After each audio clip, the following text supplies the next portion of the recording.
नमस्कार साथियों, आप सभी का हार्दिक स्वागत है आपके अपने YouTube digital platform maths by S Kumar में। मैं हूं एस कुमार। आज की इस वीडियो के अंदर मैं आपको कोण व इसके प्रकार क्या क्या होते हैं, कैसे आपको पेपर के अंदर लिखना है, वो मैं आपको बताने वाला हूं। कल मुझे रिक्वेस्ट आई थी जब मैंने वो वीडियो बनाया था आपके यूनिट 1 बच्चे और बचपन के लिए, तो उसके कमेंट में मेरे को रिक्वेस्ट आई कि हमें जो है सर ये टॉपिक क्लियर नहीं है, कौन वो उसके प्रकार, और कुछ एक दो टॉपिक और बताए उन्होंने। तो अगर आपके भी कुछ ऐसे प्रॉब्लम है किसी टॉपिक से रिलेटेड तो हमें कमेंट करके बताइए। मैं प्रयास करूंगा कि उस पर मैं जल्दी से जल्दी वीडियो बनाकर आपको बता सकूं। तो ये जो क्लास है वो बीएसटीसी फर्स्ट ईयर के लिए बिल्कुल फ्री ऑफ कॉस्ट क्लास है। यूट्यूब पर ऐसा कोई चैनल नहीं है जो आपको यानी कि बीएसटीसी फर्स्ट ईयर वालों को मैथ्स या अन्य जो सब्जेक्ट हैं उनकी क्लासेज जैसे प्रोवाइड करवा रहा हो। तो चैनल को सब्सक्राइब करके बेल आइकन ज़रूर प्रेस कीजिएगा। तो चलिए शुरू करते हैं। सबसे पहले अपन ये जान लेते हैं कि यूनिट 3 जो है कितने नंबर की हैं। तो आपके मैथ्स जो है, मैथ्स के अंदर यूनिट 3 25 नंबर की हैं दोस्तों। इस 25 नंबर की यूनिट के अंदर बहुत सारे टॉपिक हैं जो मैंने पहले कवर भी करवा रखे हैं, और जो टॉपिक बच्चों के समझ में नहीं आए हैं उनको मैं अब डिस्कस करने वाला हूं। तो आज जो हमारा टॉपिक है वो है कि कोण क्या है और इसके प्रकार कितने होते हैं, उनको कैसे समझें। तो सबसे पहले आप ये जानिए कि प्रश्न कैसे आते हैं। तो प्रश्न आपके सामने है कि कोण को परिभाषित कीजिए एवं इसके प्रकारों का वर्णन करना है। आपको जो बीएसटीसी फर्स्ट ईयर के अंदर जितने प्रकार बताए गए हैं, हालांकि मैं ज़्यादा बताता हूं, आपको सिर्फ सिलेक्टेड लिख के आने हैं 5 से 6 प्रकार, तो वो भी मैं आपको बताने वाला हूं। दोस्तों ये जो प्रश्न है आपके बीएसटीसी फर्स्ट ईयर 2020 के अंदर पिछले वर्ष भी पूछ चुका है, और हर साल यहाँ से एक ना एक प्रश्न कोण का ज़रूर आता है। तो सबसे पहले अपन ये जान लेते हैं कि आखिर कोण होता क्या है। दोस्तों जो कोण होता है उसकी परिभाषा देखते हैं। दो रेखाओं के आपसी झुकाव को कोण कहते हैं। यदि दो रेखाएं आकर एक जगह मिले तो एक रेखा दूसरी रेखा से कितनी दूर खड़ी हुई है, इसका पता हमें जिस चीज़ से लगता है वो हमारा क्या कहलाता है, कोण कहलाता है। जैसे कि यहाँ आप चित्र में देख पा रहे होंगे कि यहाँ दो रेखाएं हैं। एक रेखा ओ से लेकर ए तक की है, दूसरी रेखा जो है आपके ओ से लेकर बी तक की है। इन दोनों रेखाओं का जो झुकाव है वही क्या कहलाएगा, कोण कहलाएगा। आगे अपन बात करते हैं कि कोण कितने प्रकार के होते हैं दोस्तों। तो कोण जो है दोस्तों कम से कम 12 प्रकार के तो ये होते ही हैं, इससे ज़्यादा भी हो सकते हैं, परंतु मैं आपको 12 प्रकार के पढ़ाने वाला हूं, और आपको लिखने कौन से हैं वो भी मैं आपको बताऊंगा। सबसे पहले ये देख लेते हैं कि कितने प्रकार के होते हैं। तो आपके सिलेबस में एक तो पूरक कोण दिया हुआ है, समपूरक कोण दिया हुआ है, न्यून कोण दे रखा है, समकोण, अधिक कोण, सरल कोण, वृत्त कोण, ये जो हैं इतने ही कोण आपके सिलेबस में हैं। इसके अलावा ये जो कोण है मैं आपको एक्स्ट्रा बताने वाला हूँ कि शून्य कोण क्या होता है, पूर्ण कोण कौन सा होता है, आसन्न कोण क्या होता है, शीर्षाभिमुख कोण क्या होता है, और एकांतर कोण क्या होता है। तो आप केवल पेपर में उन्हीं को लिख के आइए जो मैं आपको बताता हूँ। एक तो पूरक कोण, एक समपूरक कोण, इसके अलावा न्यून कोण, समकोण, अधिक कोण और सरल कोण, इसके अलावा वृत्त कोण। तो ये जो कोण हैं ये आपको पेपर में लिख के आने हैं अगर ये प्रश्न आपके आता है तो। इसके अलावा जो अन्य कोण हैं वो सिर्फ आपको समझने हैं। तो सबसे पहले पूरक और समपूरक कोण को समझ लेते हैं कि आखिर पूरक कोण और समपूरक कोण होते क्या हैं।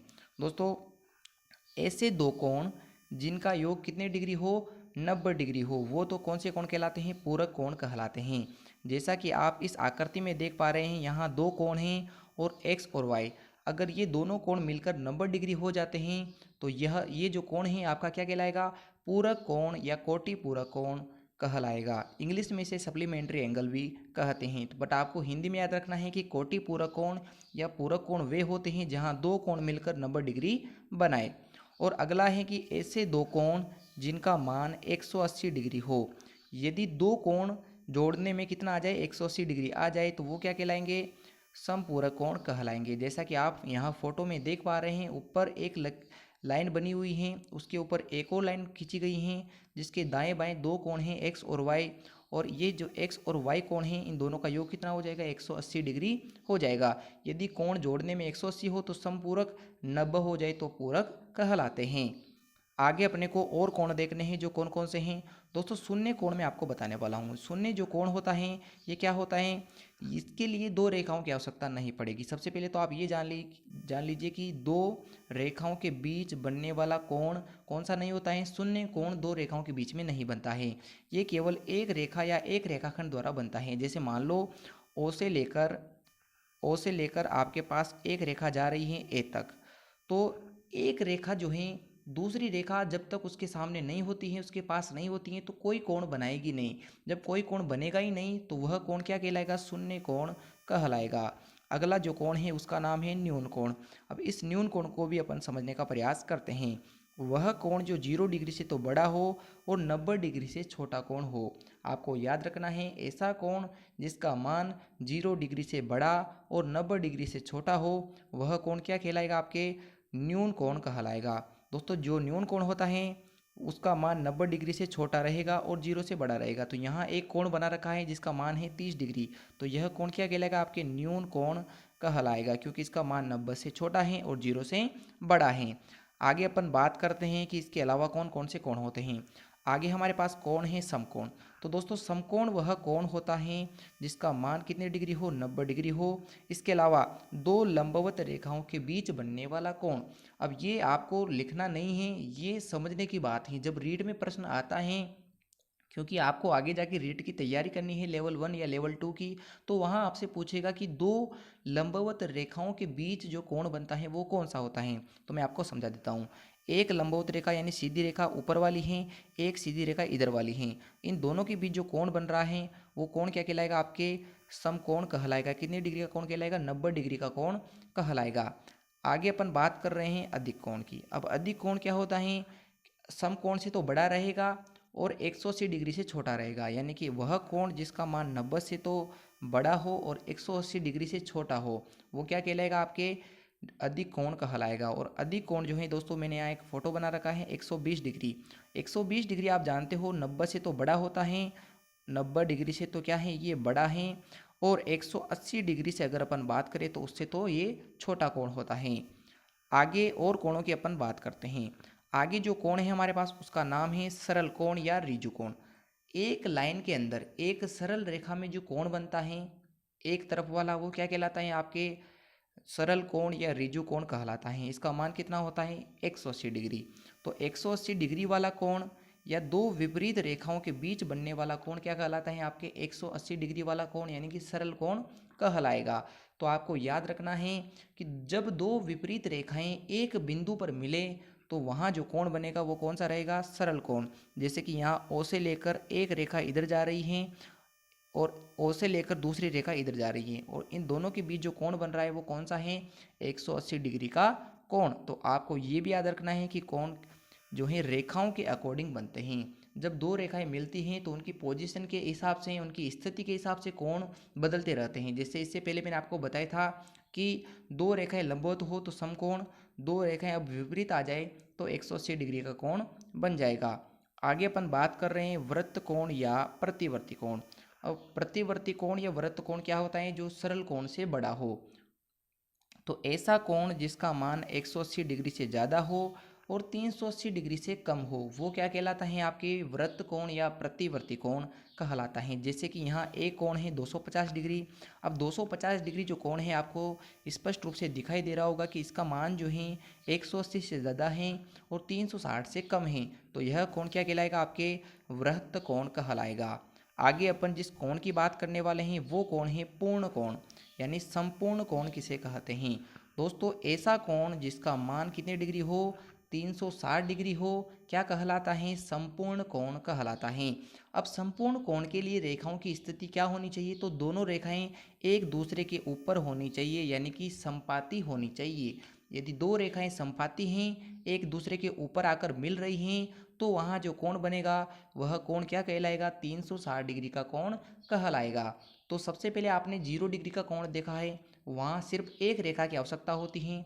उसके बाद आपने देखा कि लंबवत दो रेखाएं अगर लंबवत हो, ऊपर नीचे हो, तो वहाँ कौन सा कोण बनता है, 90 डिग्री का कोण बनता है। इसके अलावा आपने देखा कि एक बिंदु के दोनों तरफ विपरीत रेखाएं हो।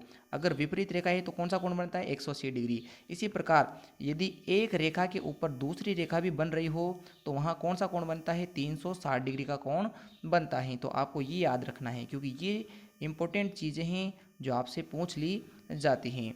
दोस्तों इसके अलावा आपसे कौन सा कोण पूछ सकता है, मैं आपको एक्स्ट्रा बताने वाला हूँ। जैसे कि यहाँ आपसे पूछ रहा है कि आसन्न कोण किसे कहते हैं, कौन सा कोण आसन्न कहलाएगा।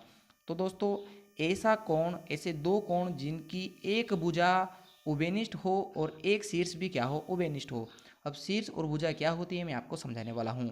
जहाँ दो या दो से ज़्यादा भुजाएं आकर मिलती हैं वो तो आपका शीर्ष कहलाता है। जो ये रहा आपके शीर्ष, ये जो शीर्ष हैं और यहाँ से एक भुजा है ऊपर आपको दे रखी हैं, तो ये जो भुजा है इससे एक भुजा इधर निकली हुई है, एक भुजा इधर निकली हुई है, यानी कि एक उभयनिष्ठ भुजा है। उसके दोनों तरफ दो कोण दिए हुए हैं, कोण θ1, कोण θ2। अगर इनको अपन जोड़ लेंगे तो इन दोनों कोणों का योग भी कितना होता है? 180 डिग्री। तो आपसे पूछ ले कि आसन्न कोणों का योग कितना होता है तो आप बता दोगे कि 180 डिग्री होता है। तो ऐसे दो कोण जो एक उभयनिष्ठ भुजा और एक शीर्ष पर स्थित हो क्या कहलाते हैं? आसन्न कोण कहलाते हैं। मैं इसको इरेज कर देता हूँ थोड़ी देर के लिए ताकि आप इन्हें स्पष्ट रूप से लिख पाएँ। तो दोस्तों आपको अभी तक समझ में आया कि कोण कितने प्रकार के होते हैं और इसके अलावा दो कोण और बचे हुए हैं उनको भी अपन पढ़ते हैं। उनमें से पहला कोण है कि शीर्षाभिमुख कोण क्या होता है, किन्हें आप शीर्षाभिमुख कोण कहोगे। तो इसके लिए आपको याद रखना है कि दो सरल रेखाएं एक दूसरे को काटें। जब भी दो सरल रेखाएं एक दूसरे को काटेगी तो वो क्या कहलाएगी? प्रतिच्छेदी रेखाएं कहलाएगी। क्या कहलाएगी? प्रतिच्छेदी रेखाएं कहलाएगी। और प्रतिच्छेदी रेखाओं के आमने सामने के जो कोण बनते हैं, आमने सामने वाले जो कोण होते हैं वो शीर्षाभिमुख कोण कहलाते हैं, एक दूसरे के सामने वाले कोण। तो दो रेखाएं कटे जिनसे जो आमने सामने वाले के कोण बनेंगे वो आपके शीर्षाभिमुख कोण कहलाएंगे। जैसे यहाँ कोण x जो है इसके सामने वाला कोण भी क्या रहेगा? कोण x ही रहेगा क्योंकि दोनों का मान बराबर हैं, ये शीर्षाभिमुख कोण हो जाएंगे। इसी प्रकार एक कोण यहाँ y है तो दूसरा कोण भी इसके सामने वाला क्या हो जाएगा? y हो जाएगा। तो ये दोनों कोण भी क्या हैं? शीर्षाभिमुख कोण होते हैं। नेक्स्ट लास्ट अपन जो बात करने वाले हैं वो है कि एकांतर कोण किसे कहेंगे, कौन सा कोण एकांतर कहलाएगा। तो दोस्तों आपको याद रखना है कि जेड आकृति में जो भी कोण बनते हैं वो कोण क्या कहलाते हैं? आपके एकांतर कोण कहलाते हैं। 10वीं आपने पढ़ी होगी जहां आपने दो कोण पढ़े होंगे, एक तो होता है आपके उन्नयन कोण, कौन सा? एक तो होता है आपके उन्नयन कोण। तो मैं आपको इसको लिख के दिखा देता हूँ कि कौन सा कोण होता है। तो एक आपके उन्नयन कोण होता है, कौन सा कोण होता है? उन्नयन कोण, यानी कि जब आप धरती से ऊपर की ओर देखते हो वो कोण ऊपर वाला होता है उन्नयन कोण। और एक होता है आपके अवनमन कोण, कौन सा होता है? आंखें झुकाने वाला, पलकें झुकाने वाला, यानी कि नीचे तक की तरफ देखने वाला जो कोण होता है वो कौन सा कोण होता है? अवनमन कोण। यानी कि आप ऐसा कह सकते हो कि उन्नयन कोण और अवनमन कोण एक आकृति के अंदर पाए जाते हैं, उन्हें अपन जेड आकृति कहते हैं। और जेड आकृति के जो कोण होते हैं वो कौन से कोण होते हैं? एकांतर कोण होते हैं। और ये कोण जो होते हैं इनका मान क्या होता है? बराबर होता है। यहाँ जो आपको दो कोण दिखाई दे रहे हैं एक्स और वाई, वो दोनों कोण बराबर रहेंगे, जिसमें से जो वाई वाला कोण है ये आपका कौन सा कोण है? उन्नयन कोण है। और जो एक्स वाला कोण है वो कौन सा कोण है? अवनमन कोण कहलाता है। तो दोस्तों मुझे उम्मीद है पूरी कि आपको ये जो मैंने पढ़ाया है इसका जो ये पार्ट है समझ में आया होगा। आपको भी अगर इससे रिलेटेड यूनिट 3 से रिलेटेड कोई प्रॉब्लम है मैथ में या बीएसटीसी फर्स्ट ईयर के किसी अन्य सब्जेक्ट में तो हमें कमेंट करके ज़रूर बताइए, मैं उसके ऊपर वीडियो लाने की ज़रूर कोशिश करूँगा। और इसके बाद अपन यूनिट सेकंड को कवर करेंगे बच्चे और बचपन की।